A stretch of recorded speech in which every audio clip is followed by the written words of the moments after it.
Welcome to Wrong Time Watch. My name is Kevin, and today we're looking at the Nereus Santiago. Now, this watch in my hand is actually a prototype, and thanks to Jeffrey Wood for commenting on the unboxing video, discovered that this is a watch that is currently on Kickstarter.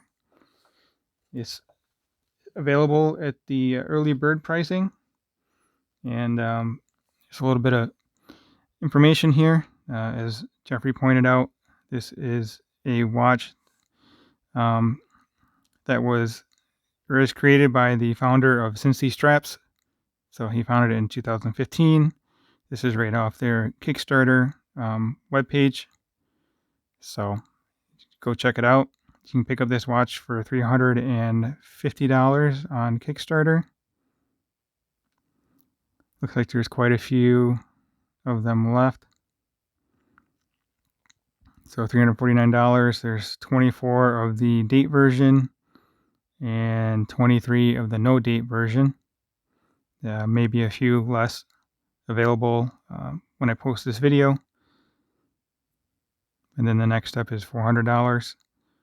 So I was on their website last night, and on their website it says that it comes with a bracelet, a canvas strap, and also this seatbelt NATO, which is made by Cincy Straps.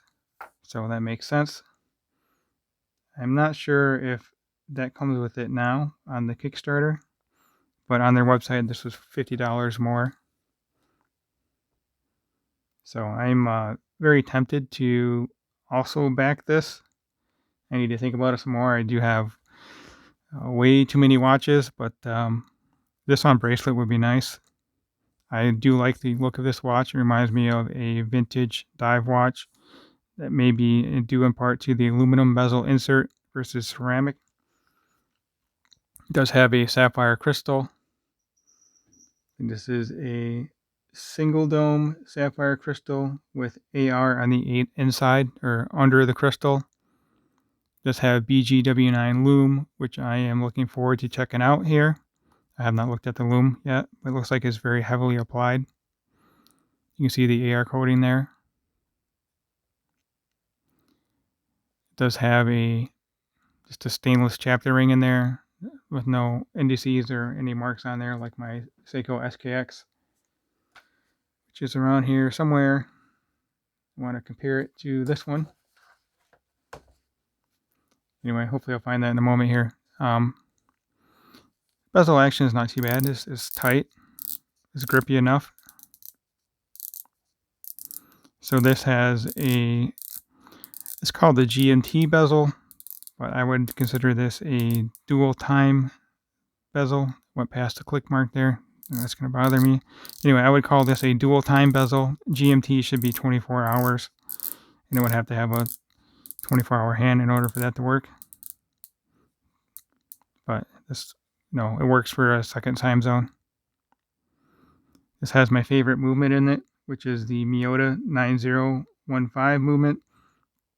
It's automatic, obviously. It's a high beat, 8 beats per second or 28,800 beats per hour, 42-hour power reserve. So I just like the movement. I think it's a good value, especially if you want the higher beat rate. So the sides of the case are polished. You have the drilled lugs. I do like drilled lugs. Makes it so much easier to change out leather straps or canvas straps or taking the bracelet on and off. But if you get quick release straps or with the NATO strap, it doesn't really matter that it has drilled lugs. It does have a signed crown with the trident on there. And also above or below the 12 o'clock arrow, there is a trident as well. 200 meter water resistant. So it is a screw down crown. This is the hand winding position. And this will be for the date. If I turn it the right way.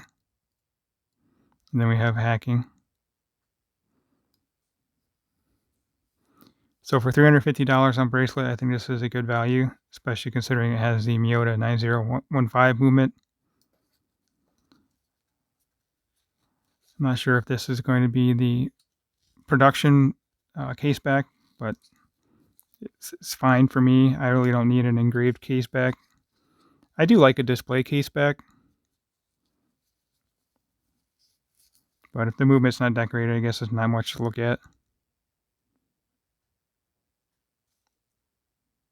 So obviously it's a screwed down case back. Okay, what I do here, created some kind of a jam up in there.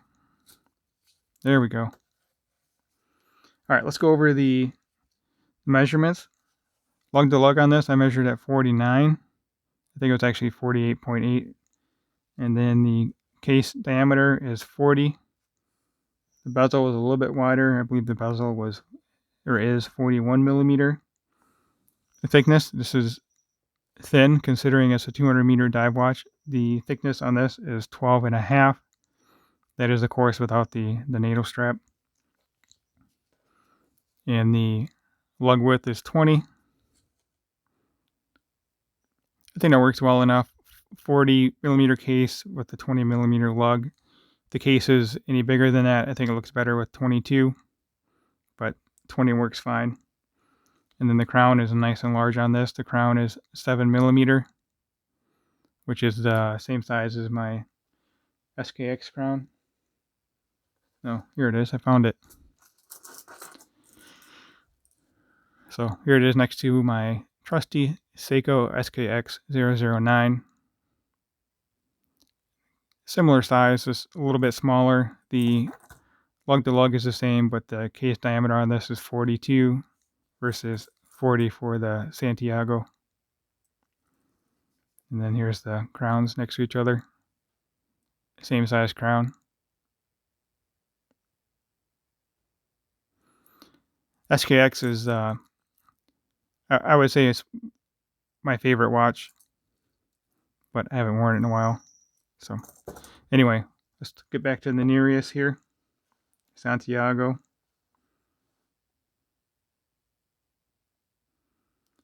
I think I just about covered everything actually.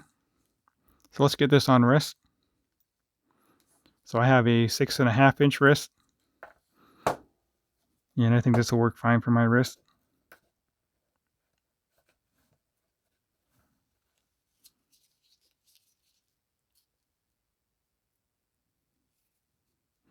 The strap does feel nice, this NATO strap. I ordered, I have a bunch of different NATO straps, but I ordered a bunch from cheapest NATO straps, and they don't feel this nice.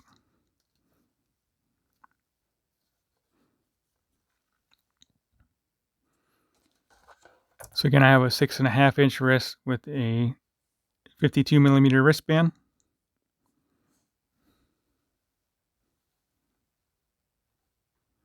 It does, of course, pop off the wrist a little bit because of the NATO strap. I would put this on a two-piece strap just so I don't have the added thickness. Or maybe even just a single piece Zulu strap or NATO, whatever you want to call it. So let's zoom out here.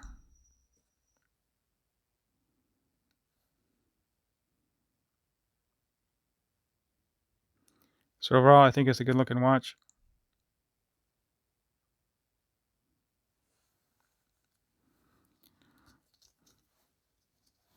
Put it next to the SKX here, and then move on to the loom.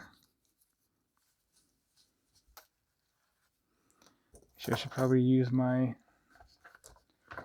SKX on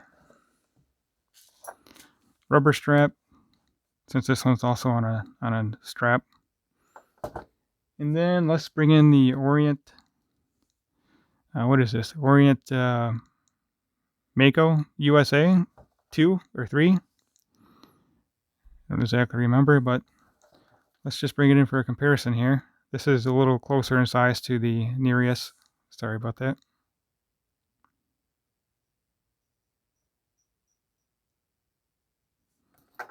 Then the trusty SKX on the horrible factory rubber strap or silicone, whatever this is.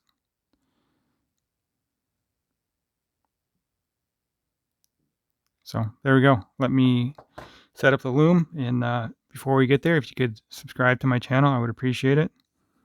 Leave a comment. I reply to all my comments, and well, I reply to all your comments with my comments, and like the video. So, all right, I'll be right back.